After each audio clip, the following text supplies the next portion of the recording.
ইয়্যাকা না'বুদু ওয়া ইয়্যাকা নাস্তাঈন, হে আল্লাহ আমরা তোমারই ইবাদত করি এবং তোমারই নিকট সাহায্য প্রার্থনা করি। এই কথা যখন আমরা বলি তখন আল্লাহ বলেন হাযা বাইনি ওয়া বাইনা আবদি, হ্যাঁ বান্দা এই ফয়সালা তোমার আর আমার মাঝে, তুমি আমার কাছে আমার ইবাদত করতে থাকবে আর আমি তোমার সহযোগিতা করতে থাকবো। قال الله تبارك وتعالى في محكم كتابه المجيد بسم الله الرحمن الرحيم حافظوا على الصلوات والصلاة الوسطى وقوموا لله قانتين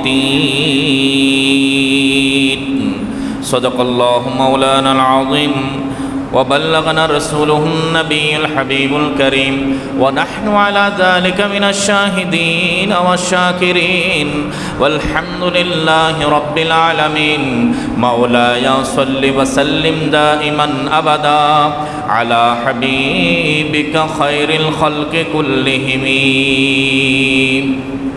الحمد لله والشكر لله والصلاة والسلام على خير خلق الله। মহামহিম রব্বুল আলামিন আহকামুল হাকিমিন আল্লাহ জাল্লা মাজদুর আলিশান দরবারে পাকে অসংখ্য অগণিত শুকরিয়া আদায় করছি। রব্বুল আলামিন অত্যন্ত দয়া ও মেহেরবানি করে ঐতিহাসিক হজরত জঙ্গি শাহ আল কুরাইশি রহমতুল্লাহ আলাইহি জামে মসজিদে আমাদের ইবাদত বন্দেগীতে অংশ নেওয়ার তৌফিক দান করছেন।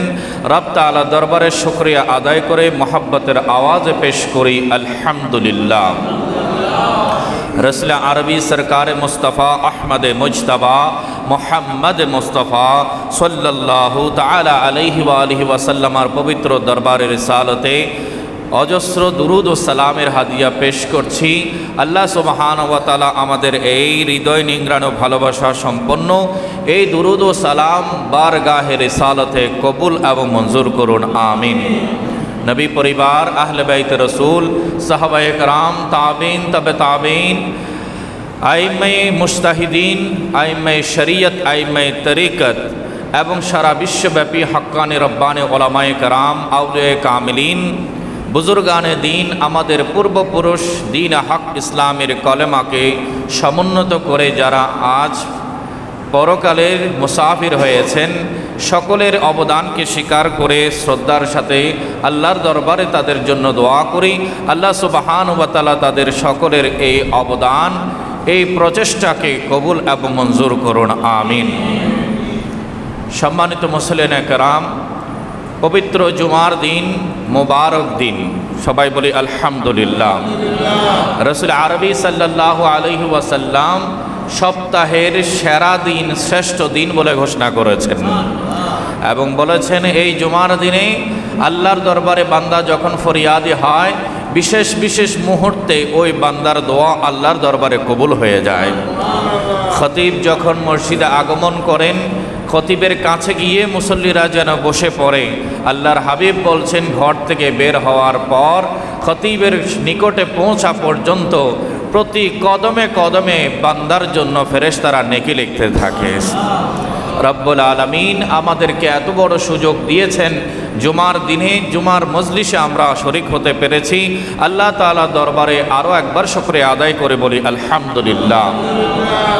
পবিত্র কোরআনের সূরা বাকারার 238 নম্বর আয়াতে পাকে আল্লাহ সুবহানাহু ওয়া তাআলা আমাদের দৃষ্টি আকর্ষণ করেছেন। ইরশাদ করছেন বিসমিল্লাহির রহমানির রহিম হাফিজু আলাস সালাওয়াত, তোমরা সব নামাজের ব্যাপারে সতর্ক হয়ে যাও, সব নামাজকে হেফাজত করো। সবাই বলি আলহামদুলিল্লাহ। ওয়াস সালাতিল ওয়াসতা, বিশেষভাবে মধ্যবর্তী নামাজ যা তোমাদের উপরে ফরজ সেই নামাজের ব্যাপারে তোমরা মনোযোগী হও। ওয়াকুমু লিল্লাহি কানিতিন, আর তোমরা আল্লাহর দরবারে আদব সহকারে দণ্ডায়মান হও। সবাই বলি আলহামদুলিল্লাহ। আয়াতের তর্জমাতেই বোঝা গেল রব্বুল আলামিন চান বান্দা যেন সব ওয়াক্তে আল্লাহর ডাকে সাড়া দিয়ে ইবাদতে শরীক হয়ে যায়। কোনো অবহেলা কোনো অমনোযোগিতা যেন তাকে পেয়ে না বসে। কোনো অলসতায় যেন সে দূরে না থাকে।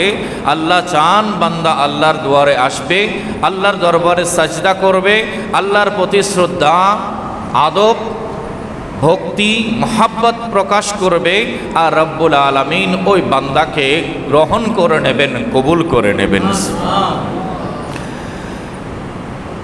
5 ওয়াক্ত নামাজ আমাদের উপরে শরীয়ত ফরজ করেছে, ফজর, জোহর, আসর, মাগরিব, এশা। এই 5 ওয়াক্ত নামাজের কোনো ওয়াক্তকে বাদ দেওয়ার কোনো সুযোগ নাই। আর সপ্তাহ শেষে জুমার দিবসে জোহরের ওয়াক্তে জুমার নামাজ আমাদের উপরে ফরজ করা হয়েছে। এখন আমরা যে ওয়াক্তে আছি সেটা সময়ের হিসেবে অন্যান্য দিনের মতো জোহরের ওয়াক্ত, কিন্তু জুমার দিন উপলক্ষে এই জোহরের ওয়াক্তে আমাদের জন্য জোহরের নামাজ নয়, বরঞ্চ জুমার নামাজ পড়া ফরজ। এই ব্যাপারেও পৃথক একটি সূরা আল্লাহ নাজিল করেছেন, যার নাম সূরাতুল জুমআ। জুমার নামে আলাদা করে স্বতন্ত্র একটি সূরা পবিত্র কোরআনে স্থান পেয়েছে, যেখানে আল্লাহ তাআলা বলেছেন, ওয়াইদা নুদিয়া লিস-সালাতি মিন ইয়াউমিল জুমআ, যখন তোমাদেরকে জুমার দিবসে নামাজের জন্য আহ্বান করবে, ফাসআউ ইলা যিকরিল্লাহ, তোমরা তোমাদের সকল ব্যস্ততা ত্যাগ করো, আল্লাহর দিকে দ্রুত বেগে এগিয়ে যাও, আল্লাহর দিকে দ্রুত গতিতে এগিয়ে যাও। আল্লাহ সুবহানাহু ওয়া তাআলা আমাদেরকে আজ হায়াত দিয়েছেন, যারা শুনছেন সবাইকে বলবো কোরআনের উপর আমল করি, সুন্নাহর উপরে আমল করি, কোনো অবহেলায় না বসে থেকে আমরা শীঘ্রই মসজিদে আসি। আল্লাহ আমাদেরকে তার রহমতের চাদরে আবৃত করে নিক, সবাই বলি আমিন। মধ্যবর্তী নামাজ বলতে মুফাসসিরিনে কেরাম বেশ কিছু নামাজের ব্যাপারে মতামত ব্যক্ত করেছেন। কেউ কেউ ফজরের নামাজের কথা বলেছেন, কেউ কেউ আসরের নামাজের কথা বলেছেন, কারণ এই 2 ওয়াক্তে বান্দাকে বেশি অলসতায় পেয়ে যায়। ফজরের সময়ে সেই ঘুমকে, আরামকে গুরুত্ব দেয়, আর আসরের সময় সে ক্লান্তি, অমনোযোগিতা, আড্ডা, নানান কর্মের ব্যস্ততাকে অজুহাত দাঁড় করিয়ে আসরের নামাজ কাজা করে বসে। তাই এই 2 ওয়াক্তে বেশি আমাদেরকে সতর্ক থাকতে হবে। আল্লাহ সুবহানাহু ওয়া তাআলা বলেছেন, হাফিজু আলাস সালাওয়াত, তোমরা সব নামাজের ব্যাপারে সতর্ক নজর রাখো, সতর্ক দৃষ্টি রাখো, আর ওয়াসসালাতিল ওয়াসতা, তোমরা মধ্যবর্তী নামাজের ব্যাপারে বিশেষ গুরুত্ব দান করবে। একটু বড় করে বলে সুবহানাল্লাহ। এবং বলেছেন, ওয়াকুমু লিল্লাহি কানিতিন, রবের দরবারে দণ্ডায়মান হবে, তবে আদব সহকারে। যেখানে আদবের বিপরীত হয়, বরখলাপ হয়, শিষ্টাচার বহির্ভূত কোনো আচরণ নিয়ে রবের দরবারে তোমরা দণ্ডায়মান হতে পারবে না। এই আয়াত থেকে প্রথমেই বোঝা গেল দাঁড়িয়ে কিয়াম করে নামাজ পড়া ফরজ, দাঁড়িয়ে নামাজ পড়া ফরজ। আর দাঁড়ানোর ধরনটা কি হবে? আল্লাহ সুবহানাহু ওয়া তাআলা বলেছেন, আল্লাহর মুখে যখন তোমরা দাঁড়াবে তখন আদব সহকারে দাঁড়াবে। এমন কোনো আচরণ যেন তোমার থেকে প্রকাশ না পায় যে তুমি এদিকে নামাজও পড়ছো, আবার তোমার নিজস্ব ব্যক্তিগত ব্যস্ততাকেও শামিল রেখেছো। তাহলে আল্লাহ সুবহানাহু ওয়া তাআলার সামনে দণ্ডায়মান হয়েও আল্লাহকে অবজ্ঞা করা, ইগনোর করার প্রশ্ন চলে আসবে। রব তাআলা আহকামুল হাকিমিন বলছেন, যখন তোমরা তাকবীরে তাহরিমা পড়ে নামাজে প্রবেশ করবে তখন দুনিয়াবি সকল কাজ বন্ধ, সালাম ফেরানো পর্যন্ত চলবে শুধু আল্লাহর জিকির। একটু বড় করে বলি সুবহানাল্লাহ। তাকবীরে তাহরিমা, আল্লাহু আকবার বলে আমরা নামাজে প্রবেশ করি। এই তাকবীরকে তাকবীরে তাহরিমা কেন বলা হয়? বলা হচ্ছে অবৈধ বিষয় তো হারাম আছেই পূর্ব থেকে, কিন্তু যেগুলো বৈধ বিষয়, কারোর সাথে কথা বলা, কোনো কিছু আহার করা, পানাহার করা, কাপড় চোপড় নড়াচড়া করা, এদিক সেদিক তাকানো, চতুর্দিকে মনোযোগ দেয়া, মনকে খেয়ালকে অন্যদিকে ধাবিত করা, এগুলো স্বাভাবিক জীবনে জায়েজ, স্বাভাবিক জীবনে জায়েজ, বৈধ, কিন্তু নামাজ অবস্থায় হারাম, নামাজ অবস্থায় হারাম। কেউ নামাজে দাঁড়িয়েছে পানাহার করবে এই সুযোগ নাই। সেটা কিভাবে ব্যান হয়, সেটা সূচনা কি? বলে যখনই তাকবীর বলে আল্লাহু আকবার বলে হাত বেঁধে ফেলেছো, তোমার জায়েজ কাজগুলো আল্লাহর সামনে করা হারাম হয়ে গেছে। একটু বড় করে বলে সুবহানাল্লাহ। সম্মানিত হাজরিন, তাই প্রথম যুগে প্রাথমিক সময়ে সাহাবায়ে কেরাম নামাজের মধ্যে কথাবার্তা বলতেন। পরে কোনো সাহাবী আসলে উনি পাশের জন থেকে জিজ্ঞাসা করতেন, কয় রাকাত গেল, কয় রাকাত গেল। তখন সেটার অনুমতি ছিল এবং সাহাবায়ে কেরাম বলছেন, কুন্না নাতাকাল্লামু ফি আহদি রাসূলিল্লাহ সাল্লাল্লাহু আলাইহি ওয়াসাল্লাম ফিস সালাত। আমরা যখন নবী করিম সাল্লাল্লাহু আলাইহি ওয়াসাল্লামের পেছনে নামাজ পড়তাম, প্রথম সময়ে আমরা নামাজের ভেতরে পরস্পর কথাবার্তা বলতাম। একটু বড় করে বলি সুবহানাল্লাহ। আল্লাহ সুবহানাহু ওয়া তাআলা আস্তে আস্তে তাদেরকে সংশোধনী দিয়েছেন, তাদেরকে আইন দিয়েছেন। এবং এই আয়াত যখন নাজিল হয়েছে, ওয়াকুমু লিল্লাহি কানিতিন, তোমরা আল্লাহর সামনে আদব সহকারে দণ্ডায়মান হও, এই আয়াতের মাধ্যমে নামাজরত অবস্থায় কথা বলাকেও নিষেধ করে দেওয়া হয়েছে। দেখুন ইসলামের হিকমত। ইসলাম চায় বান্দা যেন সর্বদা আল্লাহর দরবারে নিজেকে আদব সহকারে প্রেজেন্ট করে প্রকাশ করে। সবাই বলি আলহামদুলিল্লাহ। তাই আদবের সবচেয়ে গুরুত্বপূর্ণ পয়েন্ট হচ্ছে গভীর মনোযোগের সাথে নামাজ আদায় করা। আমরা যখন নামাজে দাঁড়াবো তখন পূর্ণতার জন্য, নামাজের পরিপূর্ণতার জন্য গভীর মনোযোগ একান্ত জরুরি বিষয়। নামাজে আমরা যা বলি তার অর্থ যদি জানা থাকে তাহলে আমাদের মনোযোগ স্বাভাবিকের তুলনায় বেশি হবে। আমরা যা উপস্থাপন করছি তা যদি আমরা অনুভব করতে পারি, অনুধাবন করতে পারি। এক কথায় বলা চলে ট্রান্সলেশন অফ সালাত। নামাজের অনুবাদ যদি কোনো বান্দা শিখে নিতে পারে, রপ্ত করতে পারে, তখন তার নামাজের আন্তরিকতা, মনোযোগ অনেকাংশে বৃদ্ধি পেয়ে যাবে। একটু বড় করে বলি সুবহানাল্লাহ। নামাজে যখন আমরা দণ্ডায়মান হব তখন আমাদের মাথায় যেন অপর কোনো চিন্তা না আসে, সেজন্য আমাদের দৃষ্টিকে সংযত রাখতে হবে। আপনার নজরের কারণে আপনার মন মানসিকতার মধ্যে পরিবর্তন সাধিত হয়। তাই নামাজে যখন আমরা তাকবীরে তাহরিমার সময় হাত উত্তোলন করব, কান পর্যন্ত নিয়ে যাব, তখন আমাদের দৃষ্টি থাকবে সাজদার দিকে, চেহারা থাকবে কেবলার দিকে, হাতের তালু আঙ্গুলগুলোর পেট থাকবে কেবলার দিকে, আর নজর থাকবে সাজদার স্থানের দিকে। যখন আমরা রুকুতে যাব তখন দুই পায়ের বৃদ্ধাঙ্গুলের দিকে আমাদের নজর নিবিষ্ট থাকবে। সাজদা অবস্থায় দৃষ্টি থাকবে নাকের আগার দিকে। বসা অবস্থায় দৃষ্টি থাকবে আমাদের কোলের দিকে, কেউ কেউ নাভির দিকেও বলেছেন, কোলের দিকে।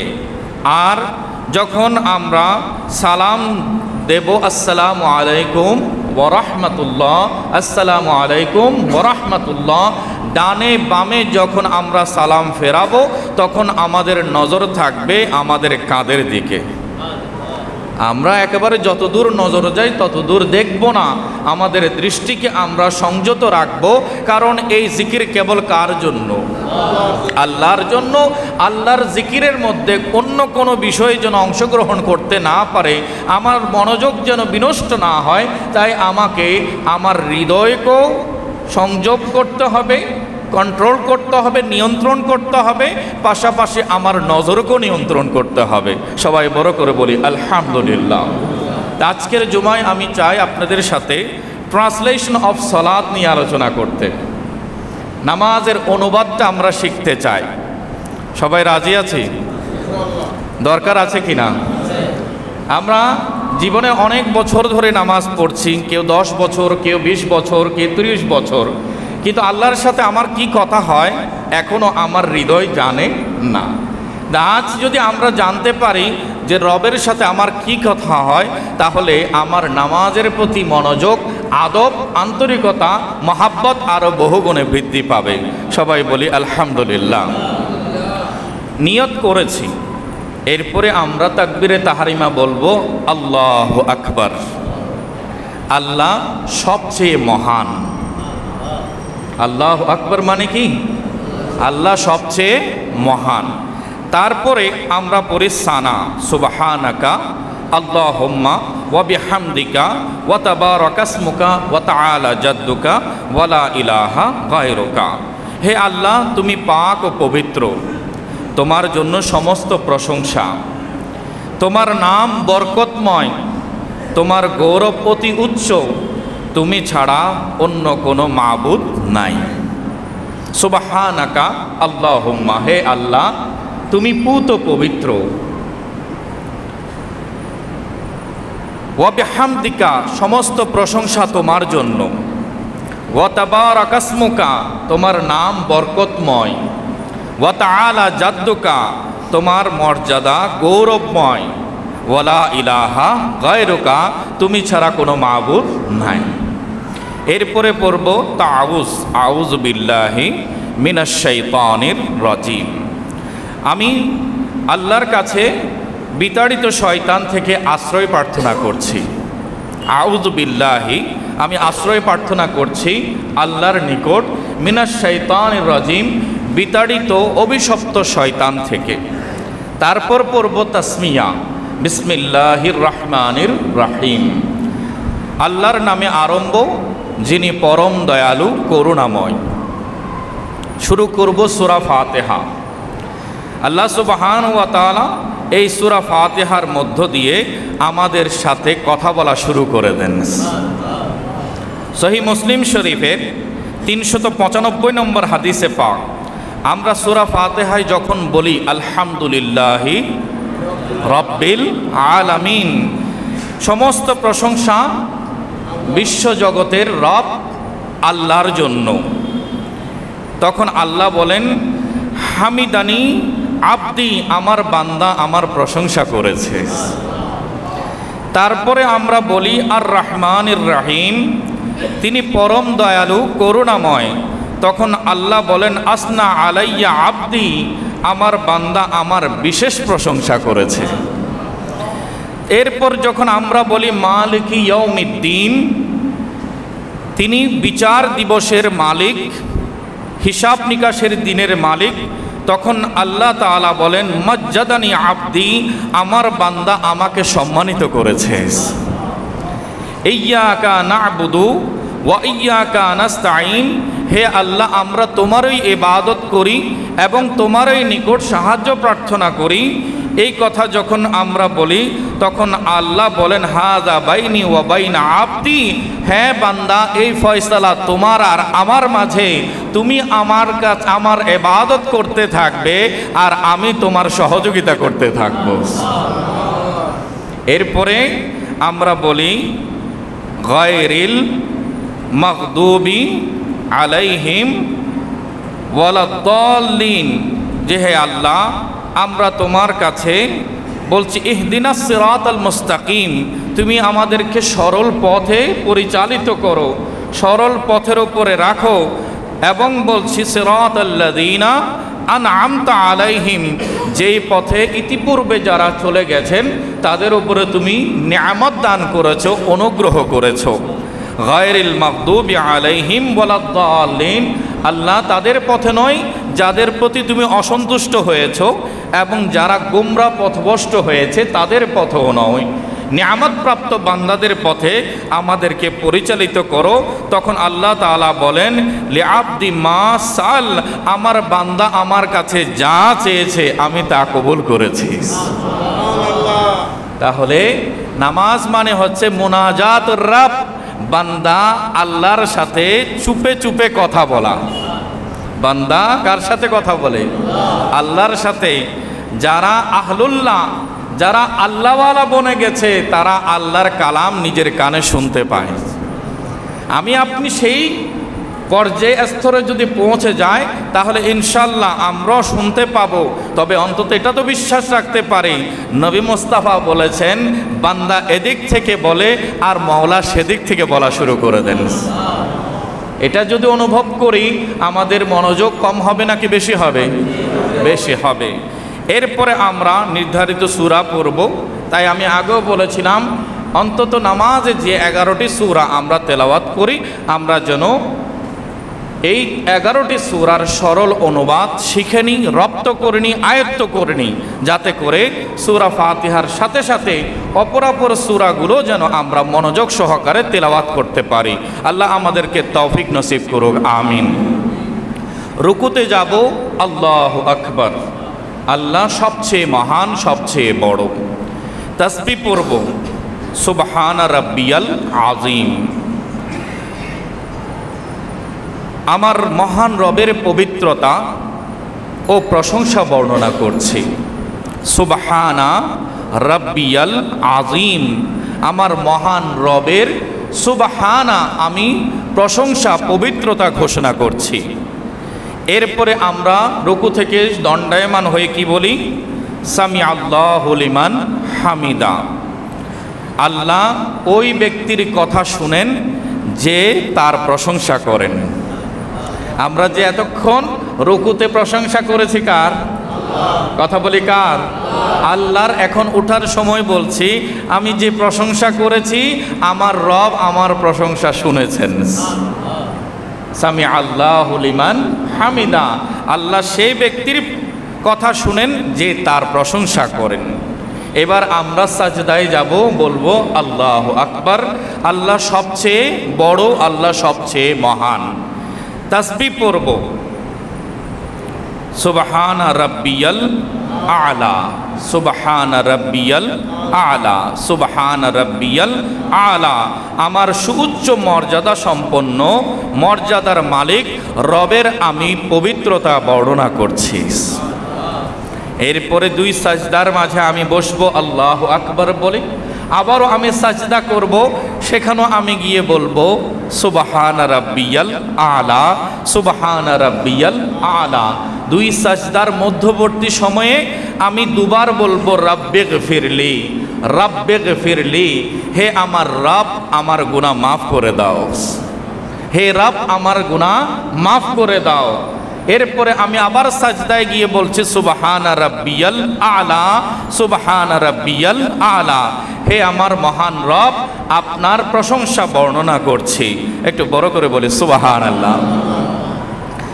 দ্বিতীয় রাকাতে আমরা উঠব, আর সানা পড়ব না, সূরা ফাতিহা পড়ব, তার সাথে একটা সূরা মিলাবো, আবার রুকু করব, রুকু থেকে উঠে আবার সাজদায় যাব, সাজদায় গিয়ে তাসবিহ পড়ে আমরা বৈঠকে বসবো। 2 রাকাত বিশিষ্ট নামাজ হলে এটি আমার শেষ বৈঠক হয়ে যাবে। আর যদি 3 রাকাত বা 4 রাকাত বিশিষ্ট নামাজ হয়, পরবর্তী রাকাতগুলো মিলিয়ে আমি বৈঠক করব। প্রতি বৈঠকে আমাকে তাশাহুদ পড়তে হবে, প্রতি বৈঠকে আমাকে কি পড়তে হবে? তাশাহুদ পড়তে হবে। এই তাশাহুদ আমরা একটু পড়ার চেষ্টা করি। আত্তাহিয়াতু লিল্লাহি ওয়াসসালাওয়াতু ওয়াত-তাইয়্যিবাতু, আসসালামু আলাইকা আইয়ুহান নাবিয়্যু ওয়া রাহমাতুল্লাহি ওয়া বারাকাতুহু, আসসালামু আলাইনা ওয়া আলা ইবাদিল্লাহিস সালিহিন, আশহাদু আল্লা ইলাহা ইল্লাল্লাহু ওয়া আশহাদু আন্না মুহাম্মাদান আবদুহু ওয়া রাসূলুহু। আল্লাহ তাআলা আমাদের সবাইকে আয়ত্তে রাখার তৌফিক দান করুক। সহিহ বুখারী শরীফের 831 নম্বর হাদিসে এই তাশাহুদ আল্লাহর পেয়ারা মাহবুব নিজেই আমাদেরকে শিক্ষা দিয়েছেন। রাসূল আরবি সাল্লাল্লাহু আলাইহি ওয়াসাল্লাম বলেছেন, যখন তোমরা বসবে তখন বলবে আত্তাহিয়াতু লিল্লাহি ওয়াসসালাওয়াতু ওয়াত-তাইয়্যিবাতু, সকল প্রশংসা, সালাম, সালাত এবং পবিত্র কথা আল্লাহর জন্য। আসসালামু আলাইকা আইয়ুহান নাবিয়্যু ওয়া রাহমাতুল্লাহি ওয়া বারাকাতুহু, হে মহান রাসূল, অদৃশ্যের সংবাদদাতা নবী, আপনার প্রতি আল্লাহর রহমত, শান্তি এবং বরকত বর্ষিত হোক। আসসালামু আলাইনা ওয়া আলা ইবাদিল্লাহিস সালিহিন, আর আমাদের ওপর এবং আল্লাহর নেক বান্দাদের উপরও আল্লাহর শান্তি বর্ষিত হোক। আশহাদু আল্লা ইলাহা ইল্লাল্লাহু ওয়া আশহাদু আন্না মুহাম্মাদান আবদুহু ওয়া রাসূলুহু, আমি সাক্ষ্য দিচ্ছি আল্লাহ ছাড়া ইবাদতের উপযুক্ত আর কোনো মাবুদ নাই। আমি এটাও সাক্ষ্য দিচ্ছি হযরত মুহাম্মদ মুস্তাফা সাল্লাল্লাহু আলাইহি ওয়াসাল্লাম আল্লাহর প্রিয় বান্দা ও রাসূল। এরপরে আমরা পড়ব দুরূদ শরীফ। আল্লাহুম্মা সাল্লি আলা সাইয়্যিদিনা মুহাম্মাদিন ওয়া আলা আলি সাইয়্যিদিনা মুহাম্মাদিন কামা সাল্লাইতা আলা সাইয়্যিদিনা ইব্রাহিমা ওয়া আলা আলি সাইয়্যিদিনা ইব্রাহিমা ইন্নাকা হামিদুম মাজিদ।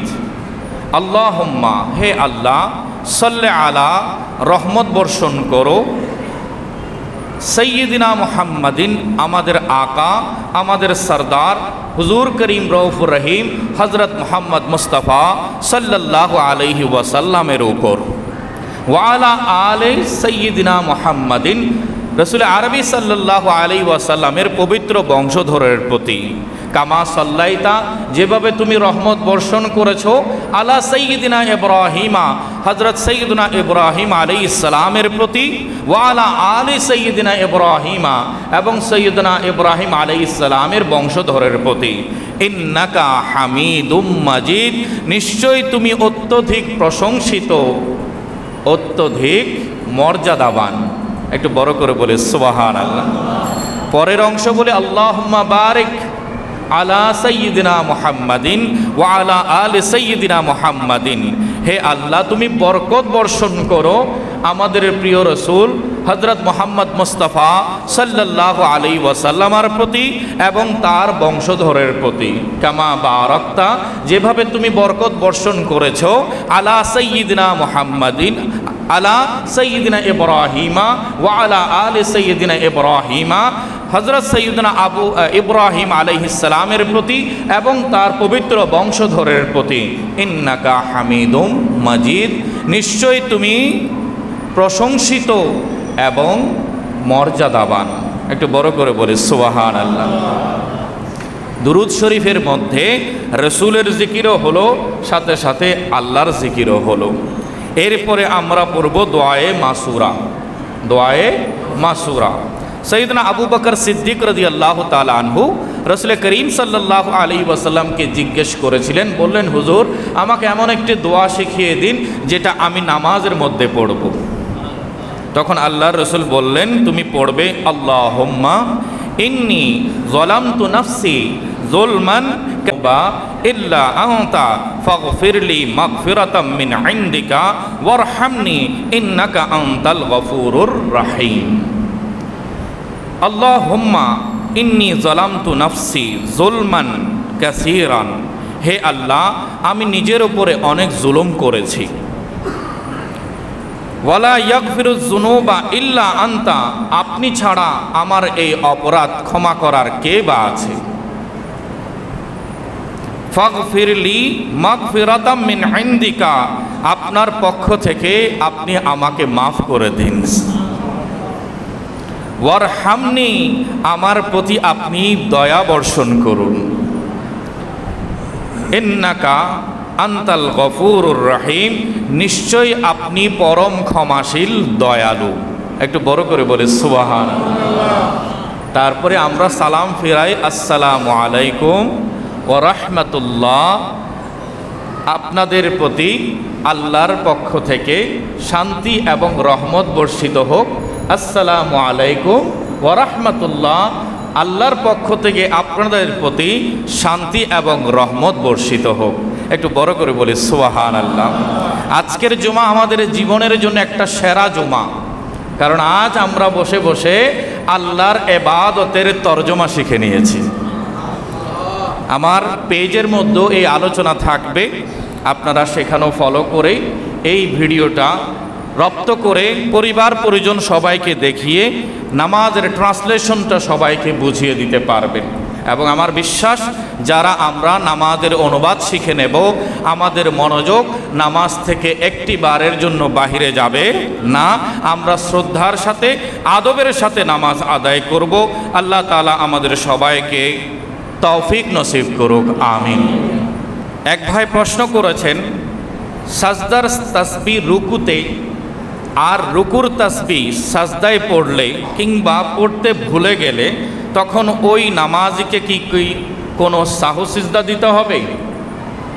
আমরা জানি রুকুতে আমরা তাসবিহ পড়ি সুবহানা রাব্বিয়াল আযীম, আর সাজদায় তাসবিহ পড়ি সুবহানা রাব্বিয়াল আলা। একটিকে অপরটির জায়গায়, অর্থাৎ রুকুতে যদি সুবহানা রাব্বিয়াল আলা পড়েন আর সাজদায় যদি সুবহানা রাব্বিয়াল আযীম পড়েন, তখন নামাজের কোনো ক্ষতি হবে কিনা? আমরা মাসআলা জানি, রুকু করা সাজদা করা ফরজ, রুকু করা সাজদা করা ফরজ, আর সেখানে তাসবিহ পড়া সুন্নাত, তাসবিহ পড়া সুন্নাত। রুকু এবং সাজদা কারো যদি বাদ পড়ে তার নামাজই হবে না। আর তাসবির ক্ষেত্রে যেহেতু এটা সুন্নাত, সেটার ব্যাপারে সাজদায়ে সাহু আবশ্যক হবে কিনা। শরীয়তের ফয়সালা হচ্ছে নামাজের মধ্যে যে বিধানগুলো ওয়াজিব, নামাজে যে বিধানগুলো ওয়াজিব সেটা যদি বাদ পড়ে কিংবা অতিরিক্ত হয়ে যায়, তখন বান্দার উপরে পেনাল্টি দেয়া তথা তাকে সাহু সাজদা দিয়ে সেটার ক্ষতিপূরণ পুষিয়ে নেওয়া আবশ্যক হয়ে যায়। কিন্তু যখন সুন্নাত বাদ পড়ে যায়, বাহরুর রায়েকের মধ্যে কিতাবুস সালাতের দ্বিতীয় খণ্ডে 106 নং পৃষ্ঠায় স্পষ্ট বলা হয়েছে, লা ইয়াজিবু বিতারকি সুন্নতি কাসসানাই ওয়া তাআউযি ওয়া তাসমিয়াতি ওয়া তাকবীরাতির রুকুই ওয়াস সুজুদি ওয়া তাসবিহাতিহা। আউযু বিল্লাহ বলা, বিসমিল্লাহ বলা, রুকু সাজদার তাকবীর বলা, আল্লাহু আকবার বলে রুকুতে যাওয়া, আল্লাহু আকবার বলে সাজদায় যাওয়া এবং সেখানে তাসবিহ পড়া, এগুলো হচ্ছে সুন্নাত, এগুলো হচ্ছে সুন্নাত। বলছেন লা ইয়াজিবু, সাজদায়ে সাহু ওয়াজিব হবে না বিতারকে সুন্নাত, নামাজের মধ্যে কোনো সুন্নাত বাদ পড়ে গেলে। তাহলে বোঝা গেল একটির স্থলে অপরটি কিংবা একেবারে যদি বাদও পড়ে যায়, সেটার কারণে নামাজিকে সাহু সিজদা দিতে হবে না, তার নামাজ শুদ্ধভাবে আদায় হয়ে যাবে। বাকি কথা হলো আমরা নামাজ পড়ব রসুলের অনুসরণে। আমার রসুল করিম সাল্লাল্লাহু আলাইহি ওয়াসাল্লাম রুকুতে তাসবিহ পড়েছেন সুবহানা রাব্বিয়াল আযীম, আর সাজদায় তাসবিহ পড়েছেন সুবহানা রাব্বিয়াল আলা। নবীজি যেভাবে পড়েছেন উম্মত নবীর অনুসারে সেভাবে পড়বে। আগে পরে হয়ে যাওয়া, এটা অ্যাক্সিডেন্টলি কোনো দুর্ঘটনাবশত হয়ে গেলে সেটার ব্যাপারে শরীয়ত আমাদেরকে সুযোগ দিয়েছে সাহু সাজদা না দিয়ে নামাজ সমাপ্ত করার। কিন্তু তাই বলে কি ইচ্ছাকৃত করব? হ্যাঁ, ইচ্ছাকৃত করা যাবে? কেউ যদি বলে যে না আমি ইচ্ছাকৃত করব, তখন বলা হবে সে রসুলের সুন্নাতের বিরোধিতা করছে। কেউ যদি ইচ্ছাকৃত সুন্নাহকে অস্বীকার করে কিংবা অবহেলা অবজ্ঞা করে, তখন ওই নামাজ আল্লাহর দরবারে কবুল হবে না। রব্বুল আলামিন আমাদের সবাইকে আমল করার তৌফিক দান করুক, আমিন। নামাজে আদব সহকারে, মনোযোগ সহকারে দাঁড়াতে হবে। এখন নামাজে মোবাইল বেজে উঠলে কি করবেন? এই সমস্যা হয় কি না? মোবাইল ফোন এখন আমাদের জীবনের অবিচ্ছেদ্য অংশ, কিন্তু অনেক সময় দেখা যায় নামাজ চলাকালে কারো কারো মোবাইল ফোন বেজে ওঠে, যাতে ইমাম এবং জামাতে অংশগ্রহণকারী মুসল্লিদের মনোযোগ নষ্ট হয়ে যায়। এই পরিস্থিতিতে অনেকে দ্বিধায় পড়ে যান যে এই সময় মোবাইল বন্ধ করা যাবে কি না, নাকি বন্ধ করলে নামাজ নষ্ট হয়ে যাবে। এই ভাবতে ভাবতে তিনি কয়েক রাকাত পর্যন্ত মোবাইলের রিংটোন বাজাতে থাকেন, অর্থাৎ বাজতে থাকে, উনি মোবাইলকে নিয়ে কোনো আচরণ প্রদর্শন করেন না। দেখেন, ইসলামী শরীয়তে সব কিছুর ব্যাপারে স্পষ্ট বিধান দেওয়া হয়েছে। সবাই বলি আলহামদুলিল্লাহ। নামাজে যদি আমলে কাসির করে, বাহির থেকে কোনো মুসল্লি যদি ভাবেন যে তিনি নামাজের মধ্যে নাই, এমন যদি আচরণ হয়, তাহলে ওই মুসল্লির নামাজ ফাসেদ হয়ে যাবে, নষ্ট হয়ে যাবে। আরেকটা বিষয় হচ্ছে আমলে কলিল, একটা হচ্ছে আমলে কাসির। বেশি কাজ অনুভব হয় এমন মনে হওয়া, আরেকটা হচ্ছে আমলে কলিল, অল্প কাজ। নামাজের ক্ষেত্রে ইসলামী শরিয়া অল্প কাজের অনুমতি দিয়েছে। সবাই বলি আলহামদুলিল্লাহ। ইসলামী শরিয়া বলেছে যদি অতি সামান্য এবং প্রয়োজনীয় কোনো কাজ করতে হয় বান্দা, এর জন্য যদি বিকল্প কিছু না পায়, তখন নামাজে অতি অল্প কাজ সে করতে পারবে। যেমন আজকে তো আমরা বড় অত্যাধুনিক মসজিদে নামাজ আদায় করছি। আমাদের মসজিদ ওয়েল ডেকোরেটেড, যেদিকে চোখ দেয় চোখ আটকে যায়, সৌন্দর্যে আমাদের মন ভরে যায় যে বান্দার ঘর সুন্দর। আজ মাওলার ঘরে এসে দেখি আরও সুন্দর। যারা এই কাজে অংশ নিয়েছেন আমি সবার জন্য হৃদয় ভরে দোয়া করি, আল্লাহ তাআলা তাদেরকে দুনিয়া ও আখিরাতের কামিয়াবি নসিব করুক। উচিত আল্লাহর ঘরের পরিচর্যা হওয়া, সুন্দর হওয়া এবং মর্যাদা বৃদ্ধি করা। এখন রাসূল করিম সাল্লাল্লাহু আলাইহি ওয়াসাল্লামের সাহাবায়ে কেরাম যখন নামাজ পড়তেন, ওনারা মাটিতে নামাজ পড়তেন। তখন টাইলসের ব্যবস্থা ছিল না, মাটিতে নামাজ পড়তেন। ছোট ছোট পাথর কণা তাদের সাজদার জায়গায় থাকতো। এখন সেটার উপরে মাথা দিলে ব্যথা অনুভব হতো। তাই সাহাবায়ে কেরামকে দেখা যায় সহিহ মুসলিম শরীফের 546 নম্বর হাদিসে পাক, ওনারা নামাজে সাজদা দেওয়ার সময় যখন সাজদার আগে পাথরের কণা দেখতেন, তখন এক হাতে সেটাকে মুছে সরিয়ে দিতেন। এটা আল্লাহর রসুলকে যখন জিজ্ঞাসা করা হলো, হুজুর অনেক সাহাবী তো সাজদার সময় হাত ব্যবহার করে কঙ্কর সরাই, তাদের নামাজের বিধান কি? আমার রসুল বলেছেন যদি একবার করে থাকে নামাজ হয়ে যাবে। যদি একবার করে থাকে তাহলে নামাজ হয়ে যাবে, কিন্তু একের অধিক করলে নামাজ হবে না। একবারে অল্প কাজে সেটা সরিয়ে যদি তিনি সাজদা করেন তাতে কোনো অসুবিধা নাই। আর নামাজ পড়ার সময় আমরা যেন খুশু খুদু আমাদের আগ্রহ এবং মনোযোগের সাথে নামাজ আদায় করি। সেটা কোরআন আল্লাহ সুবহানাহু ওয়া তাআলা সূরাতুল মুমিনুনের প্রথমে বলেছেন, কদ আফলাহাল মুমিনুন আল্লাযীনা হুম ফি সালাতিহিম খাশিউন। মুমিনগণ সফল কাম হয়েছে যারা তাদের নামাজে বিনয়ী হয়েছে, মনোযোগী হয়েছে। হানাফি মাযহাবের বিখ্যাত ফতোয়া গ্রন্থ আল ফতোয়া আল হিন্দিয়া, যেটাকে ফতোয়ায়ে আলমগীরি বলা হয়, সেটার প্রথম খণ্ডের 144 পৃষ্ঠার মধ্যে বলা হয়েছে যদি নামাজে হালকা নড়াচড়া হয় তাহলে নামাজ বাতিল হয় না। প্রয়োজনে যদি নামাজে হালকা নড়াচড়া হয় তাতে নামাজ কি হয় না? বাতিল হয় না। সেজন্য কারো মোবাইল যদি বেজে ওঠে তার জন্য উচিত হচ্ছে তিনি মোবাইল পকেট থেকে বের না করে ওনার এক হাত ব্যবহার করে স্পর্শ করে কিংবা বাটন চিপ দিয়ে উনি সাথে সাথে ওনার মোবাইল অফ করে দিতে পারবেন, রিংটোন বন্ধ করে দিতে পারবেন, এতে কোনো অসুবিধা হবে না। বাকি কেউ যদি মোবাইল বের করে দেখে কে কল করেছে, হ্যাঁ অনলাইনে একটা ভিডিও ভাইরাল হয়েছে, আমি দেখেছি হেরাম শরীফে, ইমাম সাহেব হেরাম শরীফে না অন্য কোনো একটা মসজিদে দেখা যাচ্ছে ইমাম সাহেবের পেছনে মুসল্লি, আর সে নামাজের মধ্যে কল আসার সাথে সাথে রিসিভ করে বলছে আনা ফিস সালাত, আনা ফিস সালাত, আমি নামাজে, আমি নামাজে। এভাবে করে কথা বলার কোনো অনুমতি নাই। তাই কে কল করেছে সেটাও দেখবে না, যে অবস্থানে মোবাইলটা আছে সেখানে এক হাত ব্যবহার করে একবারে বন্ধ করে দেবে। তবে আমাদের কিছু প্রয়োজনীয় নির্দেশিকা আমাদের মানতে হবে। মসজিদ কার ঘর? এখানে অন্য কারোর সাথে যেন আমরা যোগাযোগ না করি, আমাদেরকে সতর্ক থাকতে হবে। নামাজে পূর্ণ মনোযোগের জন্য নামাজের আগেই মোবাইল সাইলেন্ট কিংবা ভাইব্রেটে আমরা রাখতে হবে। এটা আমাদের দায়িত্বশীলতার পরিচয় হবে, অন্যের ইবাদত রক্ষার জন্য একটা আদব হবে। 2, যদি নামাজ চলাকালীন মোবাইল বেজে ওঠে তাহলে হাত বা আঙ্গুল সামান্য নেড়ে তা বন্ধ করে দেব, এতে নামাজ নষ্ট হবে না, নিজের নামাজ এবং অপরের নামাজ সেভ হয়ে যাবে। 3, ইমাম বা মুয়াজ্জিনের মোবাইল বাজলো তাদের জন্য একই হুকুম, এতে নারাজ হওয়ার কারণে যেহেতু সবার হাতে মোবাইল স্মার্টফোন এসে গেছে, কোনো না কোনো কারণে হয়তো তিনি সাইলেন্ট করতে ভুলে গেছেন, ওনার পকেটে রয়ে গেছে, বেজে উঠেছে, উনিও ওনার হাতে বা আঙ্গুলের স্পর্শে মোবাইল অফ করে দেবেন।